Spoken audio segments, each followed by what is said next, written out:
Have you ever wondered why the ancients named their gods after the planets, or the planets got named after the ancient gods? I've wondered many times, how is it that these things can be little specks in the night sky, but the ancients knew so much about them? Their myths sound wild on the very surface of it, and if you listen to one myth, none of it makes sense. But people that can make art like that cave in France, or build something as perfectly orientated to the north like the Great Pyramid, why would their stories be filled with nonsense? Everything about their myth makes sense when you put them all together, which inspired Immanuel Velikovsky and later David Talbot to do. And he has this fascinating theory called Saturn Theory, and we explore it. For me, the more I learn, the more I keep coming back. And that's what we're getting into right now. We're exploring Saturn Theory for our origin. A lot of it makes a lot of sense, and the thing that I like about it the most, it's as interesting as any subject, to put it mildly. So that's where we're headed. This time we're doing the Cochrane's version. We pick up something new every time.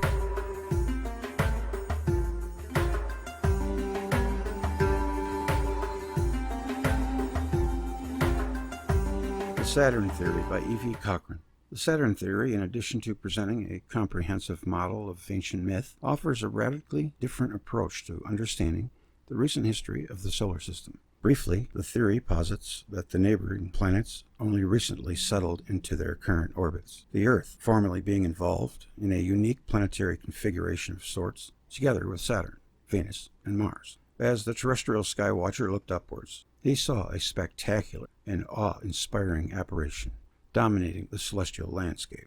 At the heart of heaven, the massive gas giant Saturn appeared fixed atop the north polar axis, with Venus and Mars set within its center like two concentric orbs. See Figure 1. Where Venus is the green orb and Mars the innermost red orb. Kind of looks like one of those olives. I wonder if that's why they made it look like that. The olive, that is. It looks just like one, doesn't it? The theory holds that the origin of ancient myth and religion, indeed the origin of the primary institutions of civilization itself, is inextricably linked to the numinous appearance and evolutionary history of this unique congregation of planets. How does one go about documenting this extraordinary claim? Extraordinary claims, it is commonly said, require extraordinary evidential support in order to be believed. While I believe the Saturn Theory can and eventually will meet this crucial test, it goes without saying that a discussion of the various lines of evidence pointing to the polar configuration would require several volumes in order to make a compelling case. In this brief overview, alas, I can do no more than offer a small sampling of the relevant evidence. If the truth be known, the Saturn Theory suffers from an embarrassment of riches with respect to evidence which supports the central tenets of the theory. Early descriptions of the Sun and various planets from Mesopotamia and elsewhere describe them as occupying impossible positions and moving in a manner which defies astronomical reality, as currently understood, that is. The ancient sun god, for example, is said to rise and set upon the same sacred mountain. Planet Venus is described as standing at the heart of heaven, or within the crescent of sin, with respect to evidence which supports the central tenets of the theory. Mars is pointed to as a principal agent behind eclipses of the ancient sun god. While not one of these scenarios is possible given the current order of the solar system, each is perfectly consistent with the history of respective planets in the polar configuration as reconstructed by Saturnists. The testimony from ancient myth and folklore is equally unequivocal that the respective planets once moved on radically different orbits and rained catastrophe from the skies.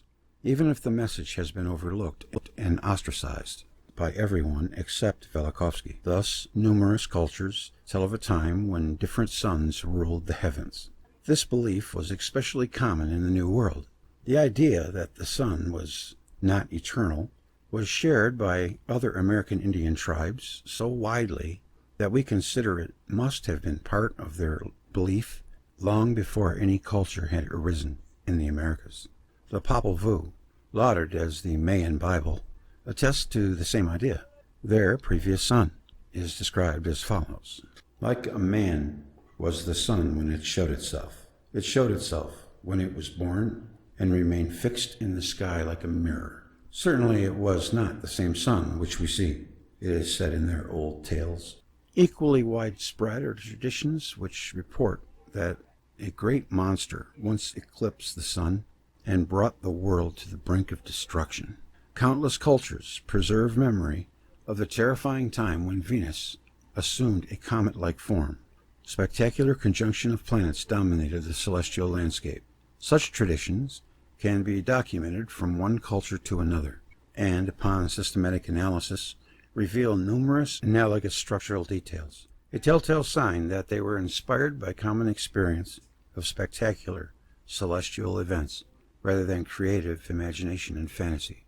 In addition to the remarkably detailed and consistent testimony from ancient myth and folklore, the artistic record likewise provides compelling evidence that the planets only recently moved on radically different orbits. Consider, for example, 3 images depicted in Figure 2 here, as I have documented. Such images are ubiquitous in the prehistoric rock art of every inhabited continent. Hitherto, they have been interpreted as drawings of the sun by virtually all leading authorities on ancient art and religion. This despite the fact that they do not have any obvious resemblance to the current solar orb. It is noteworthy that the ancient sun god was depicted in the very same manner by the earliest civilizations in Egypt and Mesopotamia. Figure 3, for example, shows an Akkadian seal, in which the Shamash disk is represented as an eye-like object, as in the first image in Figure 2. Figure 4 shows the Shamash disk as an 8-pointed star, or wheel. Figure 5 shows the Shamash disk as an 8-petaled flower. Numerous other variations upon these common themes could be provided, all impossible to reconcile with the appearance of the solar orb. That's Figure 4 and 5. It is at this point that the researcher is presented with a theoretical dilemma, the successful resolution of which promises to unlock the secret of our planet's extraordinary recent prehistory. If one elects to dismiss the specific and consistent imagery associated with these ancient solar images as the product of creative imagination, the typical approach of conventional art historians, one is also forced to dismiss the equally widespread testimony that different suns prevailed in ancient times. This approach has little to recommend it, for it involves nothing less than turning a deaf ear to the testimony of our ancestors, and in any case, which thus far has produced precious few insights into the origin of ancient symbolism and myth. Yet the alternative is equally unthinkable, for it involves accepting these endlessly reoccurring images as accurate drawings of the ancient sun, albeit one different in nature and appearance than the currently prevailing. As bizarre as this possibility appears at first glance, it does have much to recommend it. The ancient Babylonians were careful to distinguish Shamash from the current sun. It was this little-known datum which led Velikovsky to consider the possibility that Saturn formerly appeared more prominent, perhaps even serving as a sun-like body for the satellite Earth. Velikovsky's seminal insight, in turn, served as the theoretical foundation for the subsequent researches of Talbot, Cardona, Rose, Tressman, Neugrosch, and others, who offered further evidence for the basic claim that Saturn once dominated the heavens, a fact reflected in the otherwise puzzling prominence accorded this planet in the earliest pantheons. The Saturn theory receives additional support from the representation of the planet Venus in ancient art.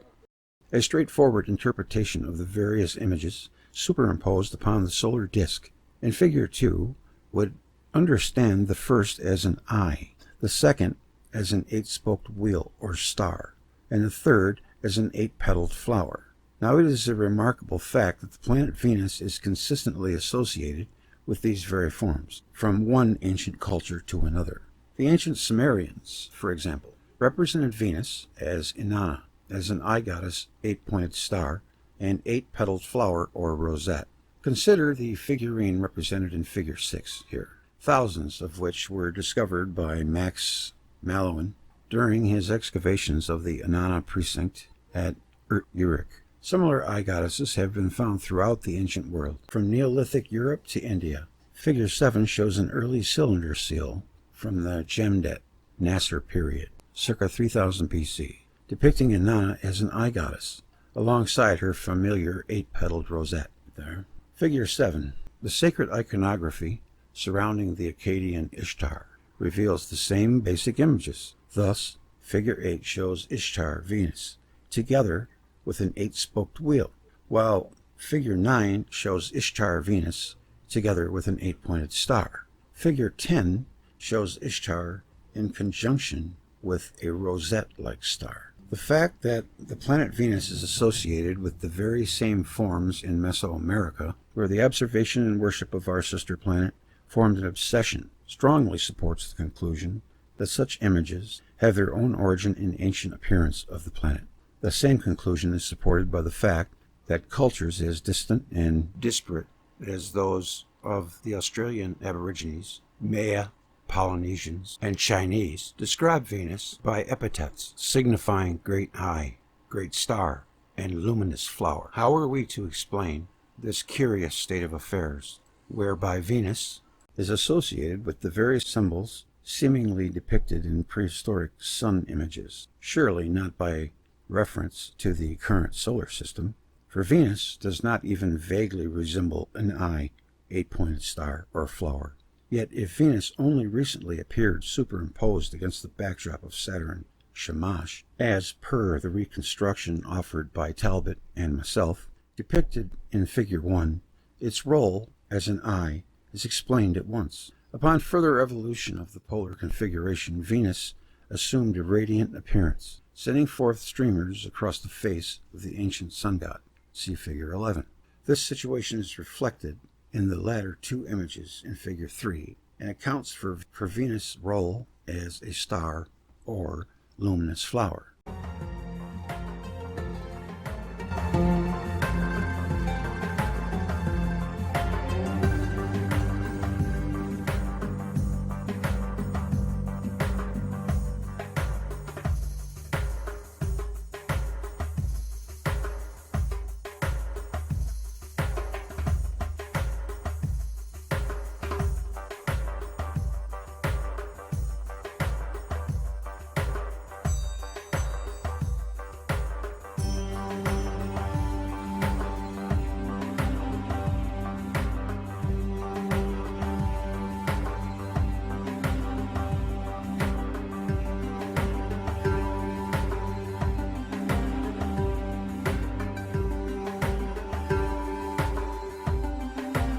Planets in ancient lore. At the turn of the century, it was widely held that the most sacred traditions of the creation, deluge, golden age, dragon combat, etc., were nature myths describing the stereotypical behavior of the two primary celestial bodies. Typically, in allegorical or humoristic fashion, the Saturn theory offers a similar conclusion with the all-important proviso that the planets formerly dominated the celestial and intellectual horizons rather than the current sun and moon, that the earliest gods and mythical figures of the various cultures are celestial in nature, is easily shown.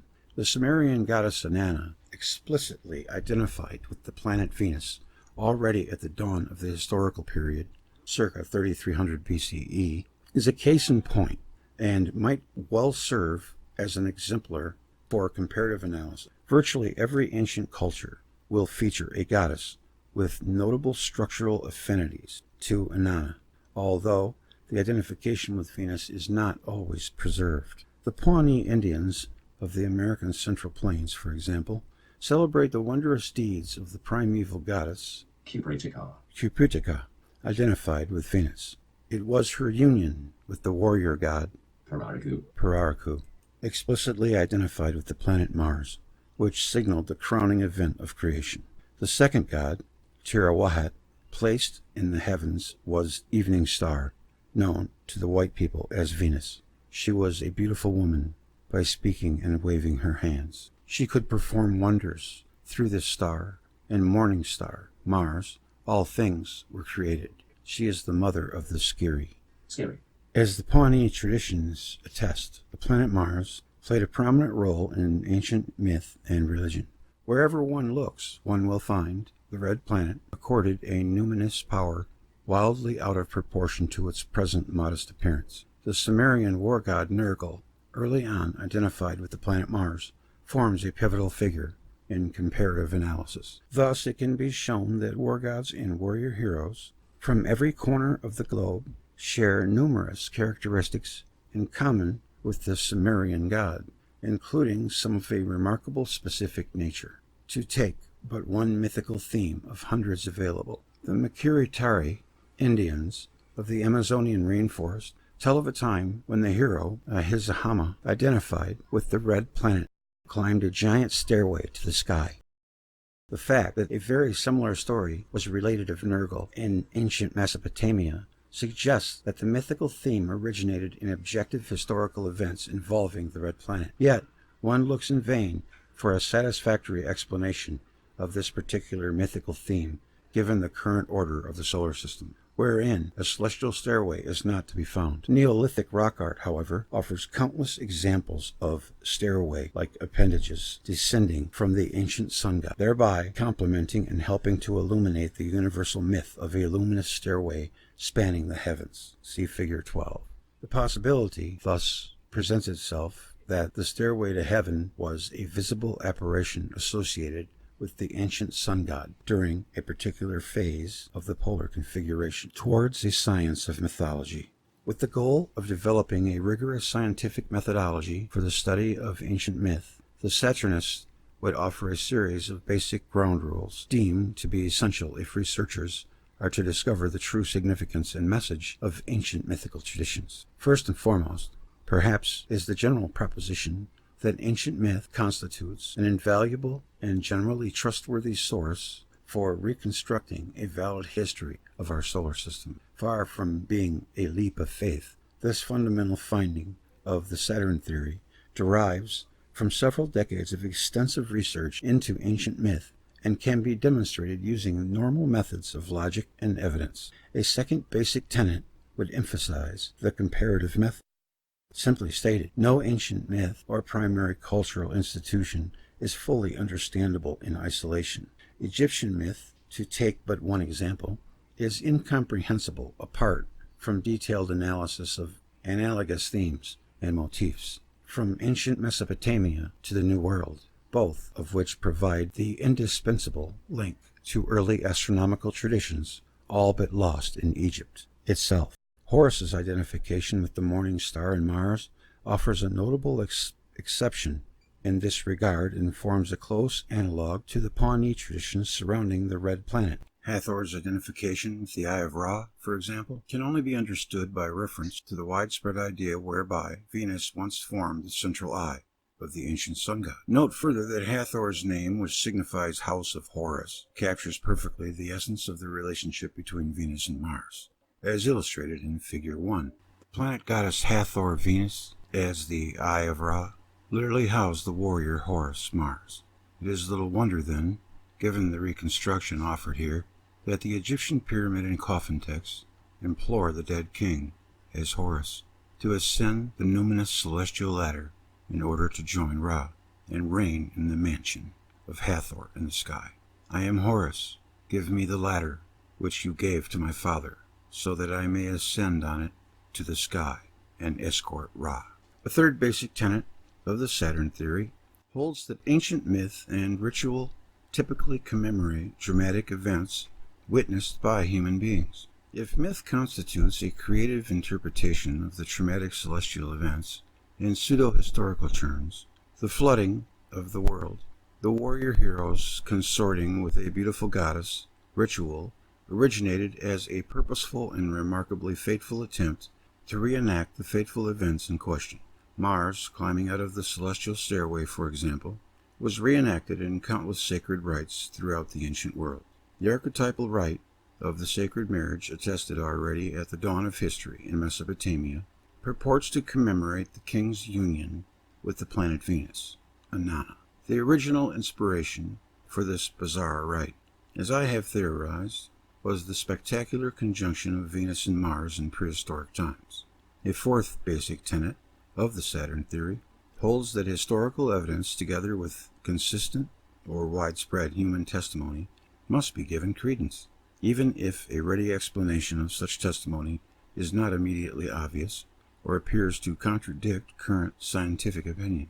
Velikovsky's admonition in the preface to Worlds in Collision serves as a rallying cry here. If occasionally historical evidence does not square with the formulated laws, it should be remembered that a law is but a deduction from experience and experiment. Therefore, laws must conform with historical facts, not facts with laws. The famous controversy over the likelihood that rocks, meteors, could fall from the sky, a possibility denied by several of the best minds of the 18th and 19th centuries, might well serve as a prototype here, formerly dismissed as too ridiculous to merit serious discussion. The fact that meteorites occasionally fall to Earth from heaven was well known to the ancient Sumerians. All but lost for several millennia, such knowledge is once again commonplace amongst schoolboys everywhere. Equally lesson-laden is the ongoing controversy over the possibility that rocks from Mars could somehow find their way to Earth, fervently denied by various leading authorities until quite recently, circa 1987. The eventual triumph of the Martian meteorite hypothesis is yet another classic example of the leading paradigms of the scientific age being instantly overturned by a series of anomalous findings. Such examples could be multiplied ad infinitum. Science, much like religion, proves to be notoriously malleable in this regard. What is considered impossible or futuristic by one generation might well come to be accepted by future generations unencumbered by similar prejudices. A fifth basic tenet of the Saturn theory holds that recurring anomalies in ancient myth and tradition offer a key to discover. Certainly, it is most unlikely that one culture would invent traditions of fire-breathing dragons or witches that once threatened to eclipse the ancient sun god. Yet, when one finds the very same improbable motif from one ancient culture to another, logic suggests that something other than fantasy and coincidence is at work here, unencumbered by similar prejudices. A sixth central tenet of the Saturn theory holds that the history and evolution of the polar configuration constitutes nothing less than the history of the gods. The birth of the warrior hero, the warlike rampage of the mother goddess, the death or eclipse of the primeval sun god, and 1,000 different themes alike, all have their inspiration in the spectacular events associated with the evolution of the polar configuration. A seventh basic tenet of the Saturn theory holds that future discoveries vis-a-vis the geology and geomorphology of the respective planets will act to either confirm or deny the model. For it stands to reason that, if the extraordinary history described here has any basis in reality, such events must have left an indelible mark on the planets that participated in the polar configuration. It is also expected that some of these telltale signs of participation in the polar configuration will prove to be difficult, if not impossible, to explain by any other model. A fundamental objection to the Saturn theory. The most obvious objection to the Saturn theory is its apparent incompatibility with conventional astrophysics. This is, indeed, a formidable objection, one deserving of serious attention and ultimately a valid answer, ideally in terms of offering a viable physical model for the polar configuration. While promising steps towards achieving a viable physical model have been achieved, the models of Grubauer and Driscoll, for example, such attempts have thus far proved preliminary and only partly successful. Much work remains to be done in this area, preferably by scientists trained in the requisite fields of astronomy, physics, and mechanics. Personally, I remain confident that an answer will be found, if for no other reason than it is highly improbable that a theory with so much historical evidence in its favor could prove entirely illusory. If the history of science teaches us anything, it is there is ample precedent for reserving judgment on a historical thesis well supported by evidence, but lacking a viable physical model. Darwin's theory of evolution, to take a particularly notorious example, languished for decades under the objection that it lacked a viable model of heredity which could explain how the much-needed genetic changes could originate and come to be fixed rather than blended as per earlier models of heredity. Already by the time of Darwin, there was a wealth of evidence that evolution had occurred. How else are we to explain the fact that modern whales occasionally show traces of vestigial hind limbs and hip girdles, but a viable model of heredity was not yet at hand, to say nothing of a chemical model for genetic mutation or embryonic differentiation? Even today, well over 100 years later, many of the most fundamental questions surrounding the biochemical mechanisms of evolution remains unanswerable.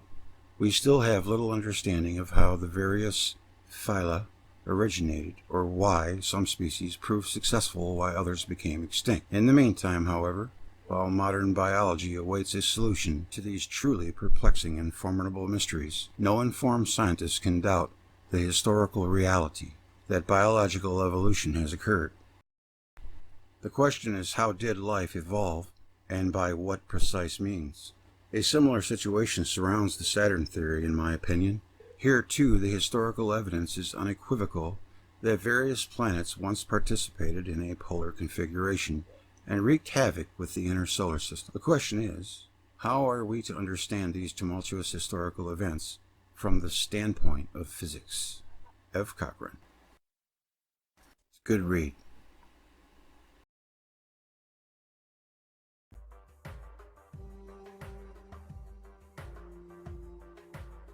The one biggest hurdle for me is how could the ancients worship these bloodthirsty killers they called gods? These bloodthirsty killers they killers they called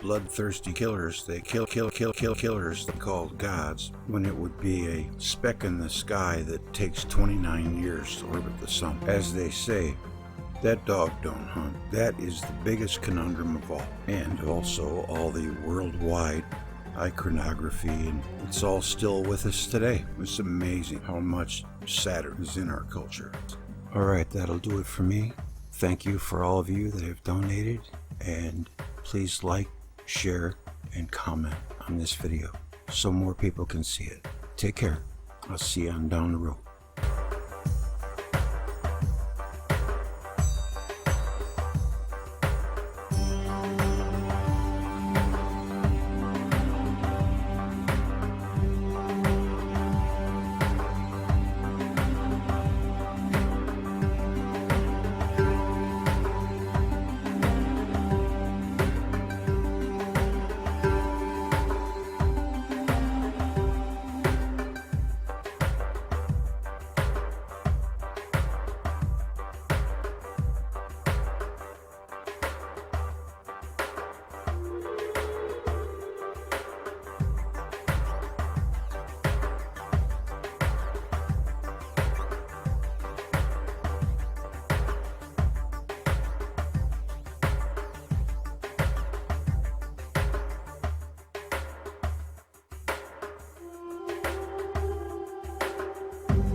Thus, as you see, we read with different eyes, with different mind. The first part of what the collision about signifies for us. We are in a state of a victim of amnesia. Humankind is a victim of amnesia. And a victim of amnesia does not act responsibly. He acts irrationally.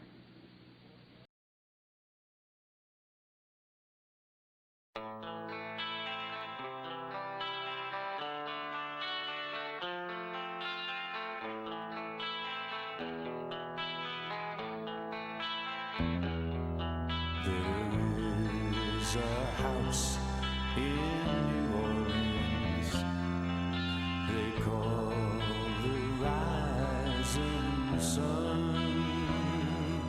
and it's been